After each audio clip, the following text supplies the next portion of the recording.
सायंकाळच्या सुमारास टेटलीवरून साताऱ्याकडे निघालेल्या एसटी बसच्या भीषण अपघातानं संपूर्ण महाराष्ट्र हादरलाय।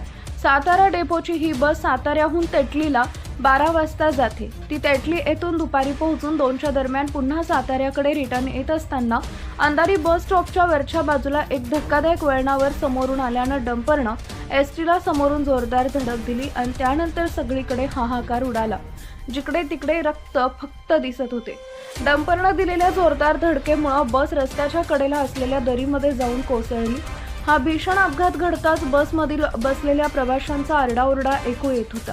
अंधारी कासच्या जंगलामध्ये घडलेल्या या भीषण अपघातामध्ये बसमध्ये बसलेल्या एकूण 32 प्रवाशांसोबत जो काही भयंकर प्रकार घडला तो ऐकून तुमच्याही अंगाचा अक्षरशः थरकाप उडेल। बसमध्ये बसलेल्या प्रवाशांसोबत नेमकं काय घडलं ते लगेच पुढे पहा। त्या अगोदर तुम्ही आपल्या चॅनलवर नवीन असाल तर चॅनलला सबस्क्राईब जरूर करा, जेणेकरून अशा प्रकारच्या अपडेट्स या तुमच्यापर्यंत पोहोचत राहतील।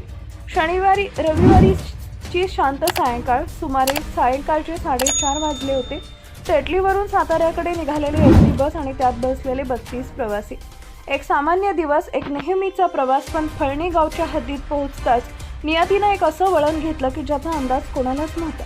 रस्त्याच्या दोन्ही बाजूला घनदाट जंगल, खोल खाली दरी, शेजारच्या वाघाच्या पाणवठ्याचा अंधारात बुडलेला तो पट्टा आणि अचानक एका धोकादायक वळणावर साताऱ्याहून भरून आलेल्या डंपरनं एसटीला समोरून जोरदार धडक दिली।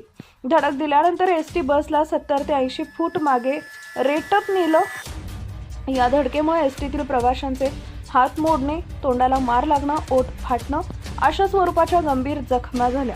संपूर्ण एसटीत रक्त सांडलं होतं। बस अजून 5 ते 7 फूट मागे गेली असती तर मोठ्या दरीत कोसळून जीवितहानी झाली असती, पण सुदैवाने या अपघातामध्ये कुणालाही आपला जीव गमवावा लागला नाही।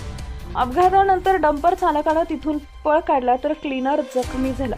त्यानंतर स्थानिक ग्रामस्थ यांच्या मदतीनं जखमींना प्राथमिक आरोग्य केंद्र बामनोली इथं, सर्वसाधारण रुग्णालय सातारा इथं, तर काहींना साताऱ्यातील खाजगी दवाखान्यात दाखल करण्यात आले।